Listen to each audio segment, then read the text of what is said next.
All welcome to SD voice over. இப்போ எடுத்தது என்ன ஆகுதுன்னா, நம்ம ஹீரோனுக்கு வந்து லெட்டர் கிடச்சிருக்கோம்ல. ஸோ அந்த லெட்டர் எடுத்து படிக்கிறாங்க. அதில் வந்து ஹீரோ வந்து ரொம்ப நிறைய டச்சிங்கான வேர்ட்ஸ் யூஸ் பண்ணியிருக்காரு. என்ன சொல்லியிருக்காருன்னா, நான் நல்லா இருக்கேன், நீங்கள் நல்லா இருக்கேன்னு நான் நம்புகிறேன், நான் இன்னும் சாகலை, ஸோ நீ என்ன நினச்சி கவலைப்படாத. அப்புறம் மன்ஸ்காயில் அது வந்து எனக்கு லைஃப்பில் ரொம்ப கஷ்டமாக இருக்கும், இருந்தாலும் வேறு என்ன பண்ணுறது. அதுக்கப்புறம் அவன் வந்து நம்ம வீடு கிட்ட இருக்கா காசு கொடுத்துருக்கான். அதுக்கு என்ன தெரியுமா சொன்னால், அவன் வந்து அவங்க நம்ம பையனுக்கு வந்து அவன் பேர் வைக்கணுமா அப்படின்னு சொல்கிறான். நீ பேசாமல் பொண்ணே பெற்றுக்கோ, என்ன ஞாபகம் வச்சுக்கோ அப்படின்னு சொல்லி ரொம்ப கொஞ்சம் ஃபன்னியாக தான் எழுதியிருக்காரு. ஏன்னா இவங்க கஷ்டப்படக்கூடாதுன்னு சொல்லிட்டு. அதுக்கப்புறம் சொல்லியிருக்காரு, நான் வந்து இந்த ஜெயிலில் வந்து என்னோடய லாஸ்ட் புக் எழுத போகிறேன், உன்னை பற்றின புக் தான் அது, அதனால் வந்து அதுக்கு ஒரு ஹாப்பி எண்டிங் நீ தான் கொடுக்கணும், ஒரு சேட் ஸ்டோரியாக கிடையாது. அதாவது ஒரு ஹஸ்பண்டை இழந்த ஒரு ஸ்லேவான ஸ்டோரியாக நான் எழுத போகிறது கிடையாது. ஒரு பிரேவான ஸ்லேவாக இருந்து அதுக்கப்புறமேட்டுக்கா லீகல் அட்வொகேட் ஆகி அந்த மாதிரி ஒரு கதை தான் நான் எழுத போகிறேன். அதனால் இந்த ஸ்டோரிக்கு நீ தான் ஒரு நல்ல எண்டிங் கொடுக்கணும், ஓகே, ஸ்ட்ராங்காக இரு, எதை நினச்சி கவலைப்படாதுன்னு சொல்லிட்டு பாசிட்டிவாக சொல்லியிருப்பாரு.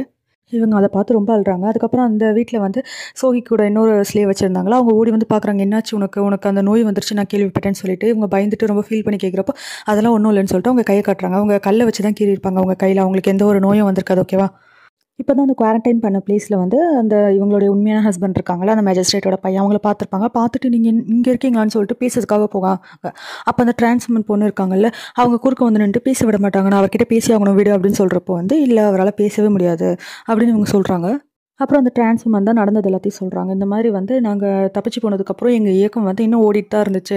நிறைய மக்களுக்கு வந்து நாங்கள் ஹெல்ப் பண்ணோம், நிறையா ஸ்லேவ்ஸ்க்கு, அதுக்கப்புறம் எங்களை மாதிரி டிரான்ஸ்மன் அந்த மாதிரி பீப்புளுக்கு எல்லாருக்குமே ஹெல்ப் பண்ணோம். பட் அதுக்கப்புறமும் எங்களை வந்து திரும்பியும் வந்து இந்த மாதிரி ட்ரைட்டர்னு சொல்லிட்டு முத்திரை குத்துனாங்க. அதனால் வந்து நிறைய இடத்துல தப்பிச்சு ஓடிட்டு இருந்தோம். அப்புறம் எங்களை சேர்ந்து நாங்கள் கற்றுக் கொடுத்த எல்லா பீப்புளும் இறந்து போயிட்டாங்க, எல்லாரையும் கொண்டுட்டாங்க, ஓகே, ட்ரைட்டர்னு சொல்லிட்டு. அவங்கள பழி வாங்குறதுக்காக தான் அந்த குயின் போயிருந்தாங்க. அந்த போட்டில் இவங்க பார்த்தாங்களா, அந்த பிளேஸ் போயிருந்தாங்க. ஆனால் அந்த இடத்துல வந்து இவர் தோறா போயிட்டு பேச முடியாமல் போயிட்டார். அவரோட ஸ்டேட் ஆஃப் மைண்டே இல்லாத அவங்கள பார்த்துட்டு மூஞ்சி திருப்பிட்டு போயிட்டாரு. அதுக்கப்புறம் இவர் சைட்லேருந்து இருமிட்டு இருப்பாரு. என்னன்னு பார்க்குறப்போ அவருக்கு இப்போ ஹார்ட் டிசீஸும் இருக்கு. அவர் என்ன கொஞ்ச நாள் தான் உயிரோடு இருப்பாருன்னு சொல்லிட்டு அந்த பொண்ணு சொல்லும். இங்கே ஒரு பக்கம் நம்ம பிரதரில் வந்து அவங்க ஒய்ஃப் கிட்ட வந்து நான் வந்து என்னோட உண்மையான பிரதரை இந்த தடவை கண்டிப்பாக தேடி கண்டுபிடிச்சி கொடுக்க போகிறேன், பிகாஸ் இல்லைனா அவர் செத்துட்டாருன்னு சொல்லி தான் இப்போ நம்ம ஸ்டோரி டெல்லருக்கு வந்து டெத் சென்டென்ஸ் கொடுத்துருக்காங்க, ஓகே. ஸோ இல்லைனா கொன்றுவாங்க, நம்ம எப்படியா காப்பாற்றணும்னு சொல்கிறப்ப அவங்களும் சரி ஓகேன்ற மாதிரி தான் சொல்கிறாங்க. அதுக்கப்புறம் இங்கே மிச்சம் ஸ்லேவ்ஸ் எல்லாம் இருக்காங்க, நம்ம மேக்ஸிமா அவங்க எல்லாருமே வந்து ஒன்றா உட்காந்து ஃபுட் ஆஃபர் பண்ணுறாங்க. நம்ம மன்சூக்காக இறந்துட்டார்ல, அவருக்காக டேபிளில் வந்து ஒரு ப்ளேஸ் வச்சு ஃபுட் ஆஃபர் பண்ணுறாங்க. அவர் இருந்தால் என்னெல்லாம் பண்ணுவாரோ அதெல்லாம் நினச்சி பார்த்து இவங்க பயங்கரமாக அழுறாங்க. இப்போ இந்த சோஹி பொண்ணு வந்து அந்த பக்ஜுங்கிக்கு வந்து ட்ரிங்க் ஊற்றி கொடுத்துட்டுருக்கா. அப்போ வந்து அவளுக்கு வந்து நம்ம லேடி ஓக்டியாங் சொன்னதெல்லாம் ஞாபகம் வரும். நீ வந்து ஒரு ஹாஸ்டேஜ் தான், அப்பாவை கொள்றதுக்காக தான் உன்னை பிடிச்சி வச்சுருந்தாங்க பண கைதி அப்படின்னு சொல்லிட்டு பேசுகிறப்போ வந்து இவளும் கேட்குறா, நீங்கள் வந்து என்ன வந்து இந்த மாதிரி பிடிச்சி வச்சுட்டு எங்கள் அப்பாவை கொண்டிருக்கீங்க அப்படி தானே, அப்போ தான் எங்கள் அப்பா வந்து உங்களுக்கு எதிராக எந்த வார்த்தையும் சொல்ல மாட்டாங்கன்னு சொல்லி தான் என்னை கேட்டுக்கிட்டீங்க அப்படின்னு சொல்லிட்டு இவ கேட்குறப்போ வந்து எனக்கு டவுட்டாக இருக்குது, நீயே கண்டுபிடிக்கிற அளவுக்கு உனக்கு அறிவில்லை, ஏன்னா அந்த ஓக்டியாங் சொன்னாலன்னு கேட்குறப்போ ஆமாம் அப்படின்னு சொல்லிட்டு இவளும் சொல்கிறா. அதுக்கப்புறம் அவளுக்கு வந்து டிசீஸ் வந்துருச்சு, நான் குவாரண்டைனுக்கு அனுப்பியிருக்கேன்னு சொல்கிறப்போ அந்த பக்ஜுங்கி சொல்கிறாரு, அவளுக்கு டிசீஸ் வந்திருக்க வாய்ப்பே இல்லை, இருந்தாலும் அவளோட சாவை தேடி அவளே போயிருக்கா அப்படின்னு சொல்கிறாரு. அப்புறம் நம்ம ஹீரோயின் ஓக்டாங் வந்து அவங்களோட ஹஸ்பண்ட் இருக்காங்களா, அவங்களை கூப்பிட்டு வச்சு பேசுகிறாங்க. அது மாதிரி இந்த மாதிரி இதுக்கப்புறம் ஃபீல் பண்ணாதீங்க, நானும் வந்து ஒய்ஃபை ஒரு பர்ஃபெக்டான டியூட்டி பண்ணல, எனக்கும் வேறு ஒருத்தவங்க கூட கல்யாணம் ஆகிடுச்சு, நானும் அதை பற்றி ஃபீல் பண்ண போகிறதில்ல, பிகாஸ் வந்து அவருக்கு பதிலாக நான் செய்கிற ஒரே ஒரு நல்ல விஷயமா அதாக தான் இருக்கும். உங்கள் பிளேஸில் அவர் நடித்து இப்போ சாகிற நிலமையில் இருக்கார், அதனால் இதை பற்றி நம்ம 2 பேருமே மறக்கிறது தான் நல்லதுன்னு சொல்லிட்டு இவங்க பேசிட்டு போகிறாங்க. அப்போ அவங்க ட்ரெஸ்ஸை பிடிச்சிட்டு ஏன் இந்த மாதிரி இருக்குன்ற மாதிரி கண்ணாலே பேசுவார். உடனே இவங்களும் ஆமாம் என்னை கண்டுபிடிச்சிட்டாங்க, அதுக்கப்புறம் நான் இப்போ ஸ்லேவாகவே திருப்பி மாற்றப்பட்டுட்டேன் அப்படின்னு சொல்கிறாங்க. இப்போ நம்ம ஹீரோயின் வந்து அந்த சீஃப் லீ இருக்கார்ல, நம்ம மதர் செஞ்சுரி ஹெட்டோட ஹஸ்பண்ட், அவங்ககிட்ட பேசுவாங்க. அப்போ அவரும் கேட்குறாரு, என் ஒய்ஃப் சொன்னதை நம்பி நீ இவ்வளோ தூரம் வந்திருக்கேன், உன் லைஃப்பை ரிஸ்க் பண்ணின்னு சொல்கிறப்போ இல்லை, அந்த இடத்துல தப்பிக்க எனக்கு இதே ஒரே வழி அப்படின்னு சொல்லி இவங்களும் சொல்கிறாங்க. அவர் சொல்கிறார், அங்கே பாருங்கள் எல்லாரும் செக் பண்ணாமல் சும்மா உள்ளே அனுப்பி விடுறாங்க அப்படின்னு சொல்கிறப்போ எதுக்கு இதெல்லாம் பக்ஜுங்கி பண்ணுறாரு. ஆமாம், நான் வரும்போது கூட என்னை செக் பண்ணாமல் தான் அனுப்பிச்சாங்க, எதுக்காகவா இருக்கும் அப்படின்னு சொல்கிறப்போ வந்து உங்களுக்குலாம் நிறைய ரைஸ் இருக்கனால உங்களெல்லாம் இப்படி ஈஸியாக உள்ளே அனுப்புகிறாங்களா செக் பண்ணாங்க கேட்குறப்போ ரைஸ் இருக்கா, எங்களுக்குலாம் ஒரு ரைஸ் கூட தரல, சாப்பாடு தரல, மெடிசன் தரல, எதுவுமே தரல, ஆனால் குவாரண்டைன் பண்ணி வச்சிருக்காங்கன்னு சொல்கிறப்போ அப்புறம் எப்படி அப்படின்னு சொல்கிறப்போ இவரும் சொல்கிறாரு, அவர் தான் அந்த ரைஸ் டிபார்ட்மெண்ட் மெடிக்கல் டிபார்ட்மெண்ட்டோட ஹெட்டு, ஸோ இதெல்லாம் நம்ம பேரை சொல்லி அவர் சுரண்டிப்பார் அப்படின்னு சொல்லிட்டு இவர் சொல்கிறாரு. திரும்பியும் பணத்துக்காக தான் இதெல்லாம் பண்ணுறான் அவன் சொல்லிட்டு வெளியேட்டி பார்க்குறப்ப பார்த்தா நம்ம பிரதரின்லாம் வந்து நிற்கிறாரு. அவளுடைய ஓக்டாங் பிடிச்சி இழுத்துட்டு எதுக்குடா இங்கே வந்து என்னாச்சு உனக்கு உடம்பு சரியில்லைன்னு சொல்லிட்டு செக் பண்ணுறாங்க. ஐயோ நான் நல்லா தான் இருக்கேன்னு சொல்லிட்டு அவரும் ஹக் பண்ணிட்டு நீங்கள் இங்கே இருக்கீங்க கேள்விப்பட்டேன், அதான் வந்து நம்ம லூசானி உன் உயிரை பணி வச்சு இங்கே வந்திருக்கு, தயவு பண்ணி போ, நான் இப்போ வந்து உன் சிஸ்டர் இன்லாவும் கிடையாது, நான் ஒரு ஸ்லேவ் தான் சொல்கிறப்போ எதுக்கு இப்படி ஹர்ட்ஃபுல்லாக பேசுகிறீங்க, நீங்கள் என்ன சிஸ்டர் தான், என்னோட அம்மா தான் அப்படின்னு சொல்லிட்டு அவர் பேசுகிறாரு. அப்போ அவங்களே பயந்துட்டு வந்து இன்னொரு ஆளை பார்க்குறாங்க, யாருன்னா இவங்களோட உண்மையான பிரதர் அங்கே தானே இருக்காரு, அதை இவருக்கு தெரியாதுல்ல, அவங்க பார்க்குறாங்க. பார்த்த உடனே இவரும் கவனிச்சிடுறாரு. பார்த்த உடனே பிரதரின் வந்து அவரை போட்டு பயங்கரமாக அடிச்சிடுறாரு. அடிச்சுட்டு வந்து உனக்கு வெக்கமாவே இல்லைன்னு சொல்லி பயங்கரமாக திட்டுறாரு. இவங்களும் எவ்வளோ சொல்கிறாங்க, அவரால் பேசவே முடியல, அவன் பேசினா கூட அவன் பண்ண விஷயத்துக்குலாம் எந்த ஒரு பதிலும் அவனால் சொல்ல முடியாதுன்னு சொல்லிட்டு கோவப்பட்டுட்டு உன்னால் ஒரு இன்னசென்ட்டான மேன் வந்து அதோட என்னோட பிரதர் வந்து சாக கிடக்கிறாரு அப்படி சொல்லிட்டு இவர் பயங்கரமாக கோவப்படுறாரு. அதை கேட்டுட்டு அவரோட உண்மையான பிரதருக்கு ரொம்ப கஷ்டமாக தான் இருக்குது. இங்கே வந்து இந்த சீஃப் லீவுக்கு வந்து அந்த டிரான்ஸ்மன் தான் வந்து மருந்தெல்லாம் போட்டு விட்டுட்டு இருக்காங்க. அந்த நோய் வந்து ஸ்ப்ரெட் ஆகும்னு தெரிஞ்சு கூட அவங்க அதெல்லாம் பண்ணுறாங்களே. ஸோ சீஃப் லீவ் வந்து உனக்கு கண்டிப்பாக நான் யாருன்னு அடையாளம் இருக்கும். ஏன்னா இவர் தான் வந்து நம்ம டிரான்ஸ்மனை கொண்டிருப்பார் லாஸ்ட் இதில்.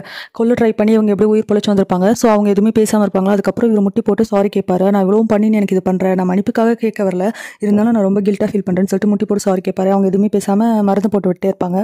இப்போ வந்து சீஃப் லீ கிட்ட வந்து நம்ம பிரதர் இன் லா போகிறப்போ அவர் கையை முறுக்கிட்டு போகிறாரு. என்னாச்சுன்னு கேட்குறப்போ கையில் கொஞ்சம் வலி இருக்குது அப்படின்னு சொல்கிறப்போ வந்து இவர் முட்டி வலிக்கு வந்து ஒரு மாத்திரை வச்சிருப்பாரு. உருண்டை மாதிரி ஒரு லேகி மாதிரி இருக்கும். அதை வந்து கொடுப்பாரு. இவர் பாட்டுக்கு ஒன்று எடுத்து சாப்பிட்ருவாரு. டே பாதி பாதியாக சாப்பிடணும்னா இன்னொன்று கொடுப்பாரு. அதில் பாதி மட்டும் சாப்பிட்டு மிச்ச பாதி வச்சுக்கோன்னு சொல்லி கொடுப்பாரு. இப்போ வந்து லேடி ஓக்டேங் வந்து அந்த ஹேசுன் இருக்கார்ல, அவர் ஒரு டாக்டர் தானே, அவர் தான் அந்த ஆலோவேராலாம் விற்று கொடுத்தாரு. அவரும் இங்கே தான் வந்து வாலண்டியராக ஹெல்ப் பண்ணியிருக்காரு. அவரை பார்த்தோன்னே நீங்கள் இங்கே இருக்கீங்கன்னு சொல்கிறப்ப அவரும் ஆமாம் நீங்கள் லீகல் அட்வைஸ் நீங்கள் இங்கே இருக்கீங்கன்னு சொல்லி பேசிக்கிறாங்க. அதுக்கப்புறம் இவங்க கேட்குறாங்க இந்த மாதிரி மருந்து வேறு இல்லைன்றாங்களே என்ன பண்ணுறது. ஆமாம் நான் மவுண்டன்லேருந்து கொஞ்சம் ஹர்ப்ஸ்லாம் பறிச்சுட்டு வந்திருக்கேன், அதை வச்சு தான் மருந்து செஞ்சுட்ருக்கேன்னு சொல்கிறப்போ பாவம் இங்கே இருக்க மக்கள் என்ன பண்ண போகிறாங்க, நல்ல வேலை இது வந்து பரவற நோய் இல்லை அப்படின்னு சொல்லிட்டு அந்த ஹேசுன்னு சொல்கிறாரு. இவங்க ஷாக் ஆகிடுறாங்க, இது பரவற நோய் இல்லையா அப்படின்னு சொல்லிட்டு. அப்புறம் இவங்க குரூப் ஃபுல்லாக மீட்டிங் போடுறாங்க. அப்போ வந்து அவர் சொல்கிறார், ஆமாம் என்னோட நர்ஸ் கூட நிறைய பேர் ஹெல்ப் பண்ணாங்க, யாருக்குமே பரவவே இல்லைன்னு. அப்புறம் அங்கே இருக்க நம்ம உண்மையான ஹஸ்பண்ட், அதுக்கப்புறம் அவங்களுக்கு அவங்க கூட அந்த டிரான்ஸ்மன் எல்லாரும் சொல்கிறாங்க, நாங்களும் ரொம்ப நாளாக இருக்கும் இங்கே இருக்க, யாருக்கும் புதுசாக பரவன மாதிரி இல்லை அப்படின்னு சொல்கிறப்போ வந்து ஆமாம் அப்புறம் எப்படி இது பரவுறதுன்னு தான் வெளியெல்லாம் பேசிக்கிறாங்க. ஆனால் நிறைய பேருக்கு வந்திருக்கேன், இது எப்படி வந்துச்சுன்னு சொல்லிட்டு யோசிக்கிறப்போ ஒரு வேளை காற்றுல பரவி இருக்குமோ, காற்றுல பரவனா அந்த ஊர் மொத்தமே பழிஞ்சிருக்கும் அப்படின்னு பேசிக்கிறாங்க. அப்புறம் லேடி ஓக்னிங் சொல்கிறாங்க, ஒரு வேளை அடிப்பட்ட இடம், அதாவது தண்ணி எச்சி அப்படி இல்லைன்னா அந்த ரத்தம் இதெல்லாம் பட்டு ஒரு வேளை பரவுது அப்படின்னு சொல்லி கேட்குறப்போ வந்து நம்ம ஓக்டேங்கோட ஹஸ்பண்ட் இருக்காரு, உண்மையான ஹஸ்பண்ட், அவருக்கு வந்து அடிபட்டிருக்கும், அவங்க பிரதர் அடிச்சனால ரத்தம் இருக்கும். அந்த இடத்துல வந்து அந்த சீஃப் லீயோடைய அந்த புண்ணு பட்டிருக்கோம்ல, அந்த புண்ணு எடுத்து வச்சுக்கிறாரு. அப்படி பரவுதான்னு செக் பண்ணிக்கலாம், ஸோ பரவுதான் இல்லைன்னு பார்க்கலான்னு சொல்லிட்டு. இங்கே வந்து அந்த ராயல் மேஜிஸ்ட்ரேட் இருக்கார்ல, ஸ்டார்டிங்லேருந்து மேஜிஸ்ட்ரேட்டாக இருக்கார் ஒரு ஹெட் அவர். அதுக்கப்புறமேட்டுக்கு அந்த சீஃப் லீயோட பையன், அவருமே வந்து எக்ஸாமில் பாஸ் ஆகி நல்ல பொசிஷனில் தான் இருக்கார் அவர். அதுக்கப்புறம் அவங்களோட அசிஸ்டன்ட் 3 பேர் டிஸ்கஸ் பண்ணுறாங்க. இந்த மாதிரி வந்து என்னோட அம்மா வந்து சொல்கிறாங்க, என்னோட அம்மா அப்பா என்ன சொல்கிறாங்கன்னா, நீங்கள் லேடி ஓக்டேங் கேஸை வச்சு தான் இந்த பக்சுங்கி வந்து அவரோட கேஸை வந்து டைவர்ட் பண்ணிக்கிட்டாரு, அவர்கிட்ட இன்ஸ்பெக்ஷன் போகலான்னு இருந்தாலும் அதெல்லாம் டைவர்ட் பண்ணிக்காரு, ஏதோ ஒரு திருட்டு வேலை பண்ணுறாரு அப்படி சொல்கிறப்ப இவங்களும் ஸ்டார்டிங்லேருந்து யோசிக்கிறாங்க. அப்புறம் பேச முடியும் வந்து சொல்கிறாரு, அவர் வந்து இவ்வளோ நேரமும் வந்து இன்வெஸ்டிகேஷனை ஸ்டாப் பண்ணல, அவர் வந்து அந்த நோயை ஸ்ப்ரெட் பண்ணிட்டு இருக்காரு. நான் ஸ்டார்டிங்லேருந்து மிஸ் பண்ணிட்டேன், பிகாஸ் ஸ்டார்டிங்லேருந்தே அவனுக்கு வந்து அந்த லேடி ஓக்டேங்க்கு எதிரான எல்லா ஆதாரமும் இருந்துச்சு. ஆனால் அந்த இன்வெஸ்டிகேஷனை வந்து ரொம்ப லாங்காக இழுத்தடிச்சிட்டே இருந்தான், எந்த ப்ரூஃபும் சப்மிட் பண்ணாமல். இப்போ தான் அதுக்கான காரணம்லாம் போயிடுது, அவரும் இப்போ கண்டுபிடிச்சிட்டாரு. இங்கே ஒரு பக்கம் நம்ம பிரதர் இன்னாவும் வந்து அவங்க பிரதரை பார்க்க போகிறாரு, பிகாஸ் என்ன தான் அடித்தாலும் பிடிச்சாலும் அண்ணன் தம்பி இல்லையா. அதுக்கப்புறம் அந்த பிளட்டில் வந்து அந்த புண்ணை வச்சுக்கிட்டார்ல, ஸோ அவருக்கு ஏதாவது டிசீஸ் வந்திருக்கான்னு பார்க்குறப்போ எதுவும் வந்திருக்காது. அப்புறம் அந்த ஏசுன்னு சொன்னேன்ல, அவர் வந்து டாக்டர் தானே, அவர் வந்து ரேடி ஓக்டேங்கிட்ட சொல்கிறாங்க, இங்கே இருக்கவங்க எல்லாருக்கும் ஒரே ஒரு காமனான விஷயம் மட்டும் இருக்குது, இவங்களுக்கு காற்றுலேயே எதுலேயுமே பரவலை. ஆனால் இங்கே வந்தவங்க எல்லாரும் இதுக்கு முன்னாடி வந்து ஏதோ ஒரு கஷ்டப்பட்டிருக்காங்க, கை கால் வலி ஏதோ ஒரு வழியால் கஷ்டப்பட்டிருக்காங்க, அதுக்கப்புறம் தான் அவங்களுக்கு இந்த நோய் வந்திருக்கு அப்படின்னு சொல்கிறப்போ வந்து அந்த சீஃப்லேயும் சொல்கிறார், ஆமாம் எனக்கும் வலிச்சது கால் வலி, அதுக்கப்புறம் தான் மருந்துலாம் சாப்பிட்டதுக்கப்புறம் கொஞ்சம் கொஞ்சமாக தலைவலி வந்துச்சு, அப்புறம் இந்த ரேஷஸ்லாம் வந்துருச்சுன்னு சொல்கிறப்போ வந்து இவரும் தலையில் கை வச்சுட்டு உட்காந்துருக்காரு. நம்ம பிரதரில் அவன் பார்த்தா அவருக்குமே அந்த நோய் வந்துருச்சு, அதுவும் அவருக்கு ரொம்ப ஹெவியாக வந்திருக்கு. அப்போ வந்து அவரும் உனக்கு ஏதாவது வலி இருந்தான்னு கேட்குறப்ப ஆமாம் எனக்கு கையில் வலிச்சது, அதுக்கப்புறம் அந்த மருந்து சாப்பிட்டேன்னு சொல்கிறப்போ அந்த மருந்து எடுத்து யோசிக்கிறப்போ வந்து ஹேசுன் வந்து கண்டுபிடிச்சாரு, அந்த டாக்டர் இருக்கார்ல, இந்த மருந்தில் தான் ஏதோ கலந்துருக்காங்கன்னு சொல்லிட்டு. அப்புறம் மிச்சம் இருக்க பீப்புள் கிட்டேயும் பார்க்குறப்போ அவங்களும் எல்லாரும் அந்த மருந்து யூஸ் பண்ணியிருக்காங்க. ஸோ அந்த மருந்தில் என்னெல்லாம் இன்க்ரீடியன்ட் இருக்குன்னு சொல்லிட்டு அவர் ஹேசுன் டாக்டர்ன்றனால அவரால் கண்டுபிடிக்க முடியுது. பட் இன்னும் ஏதோ ஒரு மருந்து மட்டும் என்னால் கண்டுபிடிக்க முடியல, ஏதோ ஸ்மெல் வருதுன்னு சொல்கிறப்போ லேடி ஓக்டேங் வந்து அந்த சோஹி வீட்டில் ஸ்லேவாக இருக்கும்போது ஒரு ஹெர்ப் பார்த்துருப்பாங்கல்ல, அதுவும் இதில் கலந்துருக்காங்கன்னு அவங்க தான் சொல்கிறாங்க. ஐயோ அது ரொம்ப ஒரு பாய்சனஸான இது, அது கலந்தா பொழைக்கிறது கஷ்டம்னு அவர் சொல்கிறப்போ வந்து சீஃப்லாம் பயப்படுறாரு, நான் டெய்லி ஒன்று எடுத்துக்கிட்டு நான் சீக்கிரம் செத்துருவேனா இருக்கும்னு சொல்லிட்டு. இங்கேயும் பேரலாக இன்வெஸ்டிகேஷன் போயிட்டே இருக்குது. அந்த மேஜிஸ்ட்ரேட் வந்து நைட்டு திருட்டுத்தனமாக அவங்கெல்லாம் வந்து இந்த பக்ஜுங்கியை ஃபாலோ பண்ணுறாங்க. அவங்க வந்து அந்த மெடிசனல் ஷாப்புக்கு போகிறாங்க. அதுக்கப்புறம் என்ன ஆகுதுன்னு தெரியல, இவங்களும் மெடிசனல் ஷாப்பில் போய் நிற்கிறாங்க.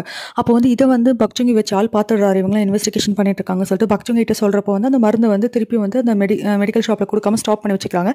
இதெல்லாம் சோஹி ஓட்டு கேட்டுட்டு இருக்கா. சோஹி வந்துட்டு என்ன நீங்கள் அதுக்குள்ளே ஸ்டாப் பண்ணுறேன்னு சொல்கிறீங்க, நீங்கள் ரொம்ப பிரேவான ஆள் நினச்சேன், நான் அப்பயே கண்டுபிடிச்சிட்டேன் இந்த மருந்து தான் விஷயம்னு சொல்கிறப்போ எப்படி கண்டுபிடிச்சேன் அவர் கேட்பார். ஆமாம் நீங்கள் தானே சொன்னீங்க கண்டிப்பாக லேடி ஓக்டேங்க்கு வந்திருக்க வாய்ப்பே இல்லை, சும்மா பரவற நோயாக இருந்தால் வந்திருக்கோம், இல்லை நீங்கள் அப்போ ஏதோ கலந்து கொடுத்தா தான் வரும்னு உங்களுக்கு தெரிஞ்சிருக்கு, அதுக்கப்புறம் தான் இதை இன்வெஸ்டிகேட் பண்ணுவோம் நான் கண்டுபிடிச்சேன் அப்படி சொல்லி சோஹி சொல்கிறா.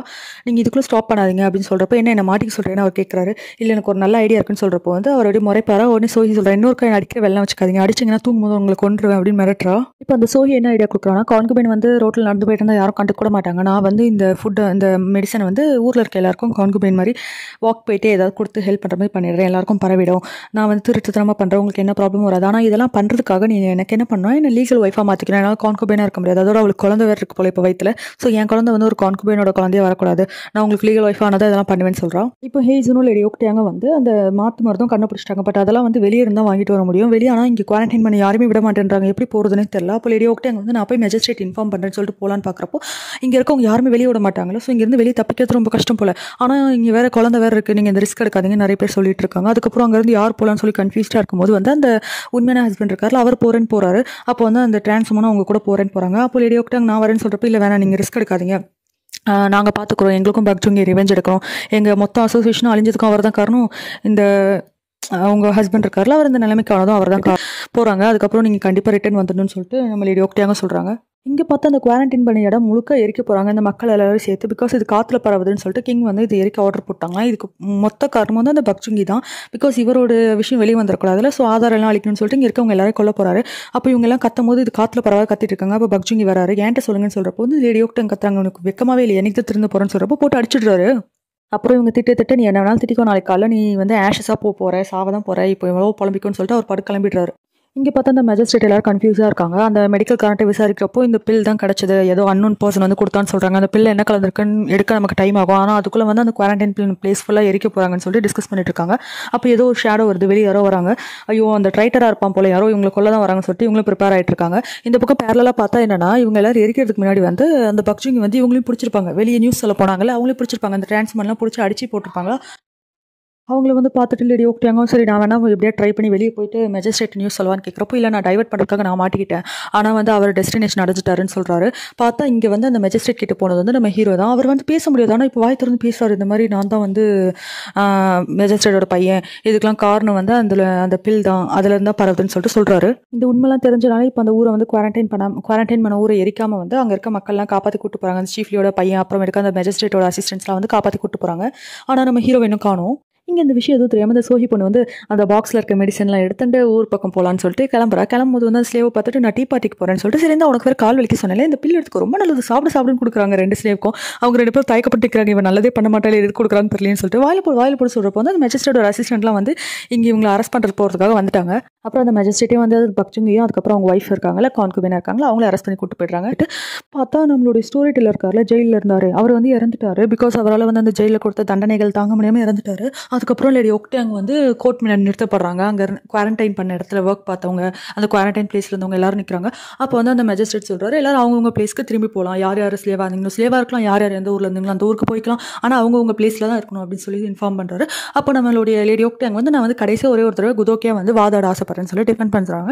இந்த மாதிரி இந்த குவாரண்டைனில் இருந்த பீப்புள் எல்லாரும் அவங்க லைஃப் வந்து ரிஸ்க் வச்சு கூட அங்கே நிறைய ஹெல்ப் பண்ணாங்க, எல்லாமே இது பண்ணாங்க, வேஸ்ட் எல்லாம் கிளியர் பண்ணாங்க. அவங்களுக்கு தெரியும் அவங்க உயிர் போயிடும், இருந்தாலும் கூட அவங்க அவ்வளோ கஷ்டப்பட்டாங்க. ஆனால் நீங்கள் திரும்பி அவங்களை வந்து ஸ்லேவாகவே ஆக்குறேன்னு சொல்கிறீங்க, கொஞ்சம் நீங்கள் கன்சிடர் பண்ணுங்கன்னு சொல்கிறப்போ வந்து அந்த மேஜிஸ்ட்ரேட்டும் சரி ஓகே உன்னோட இதை நான் கன்சிடர் பண்ணுறேன், கிங் கிட்ட போய் பேசுகிறேன்னு சொல்லிட்டு அவரும் சொல்கிறாரு. அதுக்கப்புறமேட்டுக்கா அவங்க வந்து அவங்களுக்காக எதுவுமே வந்து டிஃபெண்ட் பண்ணி பேசியிருக்க மாட்டாங்க. சரி ஓகேன்னு சொல்லிட்டு திரும்பி போகலான்னு பார்க்குறப்போ வந்து அவர் கேட்பாரு ஏன் உனக்காக எதுவுமே மேக் பண்ணல அப்படின்னு சொல்லி கேட்குறப்போ வந்து அவங்க கையில் இருந்த அந்த ஜேட் ஆர்னமெண்ட் இருக்குல்ல அதை பார்த்துட்டு பிகாஸ் இப்போ தான் ஸ்டோரி டெல்லர் இறந்துட்டாரு எனக்கு எந்த ஒரு ரெக்ரெட்டும் இல்லைன்னு சொல்லிட்டு அவங்க ஸ்லேவாக இருக்கிறதுக்கே ஓகேன்ற மாதிரி தான் பேசுகிறாங்க.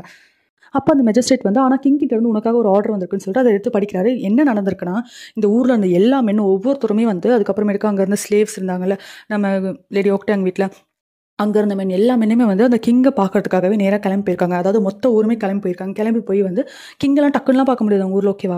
அதனால வந்து அவங்க எல்லாருமே உள்ளே விடலை. ஆனால் வந்து எல்லாரும் பெட்டிஷன் போட்டிருக்காங்க இந்த மாதிரி லேடி ஓக்டாங் வந்து ரொம்ப நல்லவங்க, அவங்க வந்து அவங்க ஐடென்டிட்டியை மாற்றி ஸ்கேம் பண்ணிருக்கலாம், பட் மிச்சப்படி எல்லாத்துக்குமே அவ்வளோ நல்லது பண்ணியிருக்காங்கன்னு சொல்லிட்டு அவங்க உயிரை பணைய வச்சு ஏன்னா அங்கே போய் சும்மாலாம் போராட்டம் பண்ண முடியாது, ஆனால் அவங்க போராட்டம் பண்ணியிருக்காங்க. ஆனால் அமைதியான முறையில் போராட்டம் பண்ணுவாங்க, அந்த மாதிரி வெளியவே இருந்திருக்காங்க.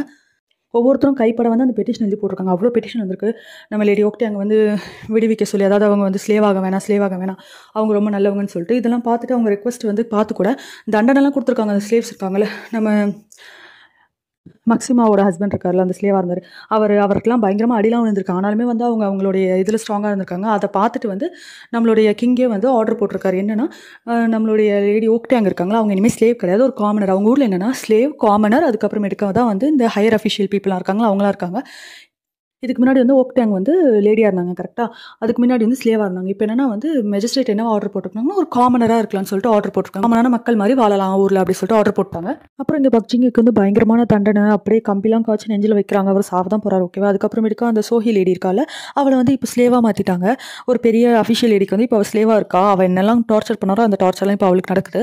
அப்புறம் லேடி ஓக்டாங் வந்து ரிலீஸ் பண்ணுறாங்க. அவங்க வெளியே வரப்போ மொத்த கிராம மக்களுமே வந்து ஃப்ளவர்ஸ்லாம் மேலே தூக்கி போட்டு சந்தோஷப்படுறாங்க. ஆனால் அவங்க ரொம்ப சோகமாக தான் இருக்காங்க. பிகாஸ் ஸ்டோரி டெல்லர் இறந்துட்டார். ஆனால் பின்னாடி வாய்ஸ் ஓவரில் வந்து ஸ்டோரி அவர் எழுதினார்ல, அந்த மாதிரி நமக்கு வாய்ஸ் ஓவர் கொடுத்துட்டே இருக்காங்க. அந்த இடத்துல வந்து நம்ம குதோக்கியோட அப்பா வராங்க. நம்ம ஓக்டாங்கோட அப்பா.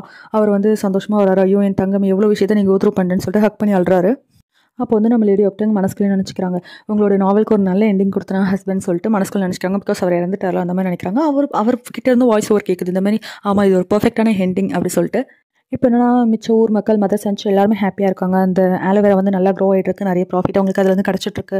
எல்லாமே லைஃப் ரொம்ப நார்மலாக போயிட்டுருக்கு. அப்புறம் நம்ம லேடி வந்து அட்வொகேட்டாக இருக்காங்க. லேடி ஓக்டாங்க வந்து அவங்க ஆஃபீஸில் எப்பவும் போல் அவங்க ஒர்க் போயிட்டுருக்கு. அவங்க கூட வந்து இன்னொருத்தர் ஸ்லேவ் வந்து ஹெல்ப் பண்ணிட்டு இருந்தாரு. அவருமே இப்போ வந்து ஒரு காமனர் ஆகிட்டார். அவருமே வந்து அட்வொகேட் அசிஸ்டன்ட்டில். ஸோ அந்த ஒர்க் பார்த்துட்டு இதில் வந்து இன்னொரு அஃபிஷியலாக ஒரு பெரிய அட்வொகேட் வந்து உங்களுக்கு ஆப்போசிட்டில் வாதாடிட்டே இருந்தார். ஒரு ஸ்பெக்ஸ் போட்டு அவர் வந்து அந்த அசிஸ்டண்ட்டாக இருக்காரு. அவர் வந்து என்னோட பெரிய லா ஃபார்மில் ஜாயின் பண்ணிங்கன்னு சொல்லி இன்வைட் பண்ணுறாரு.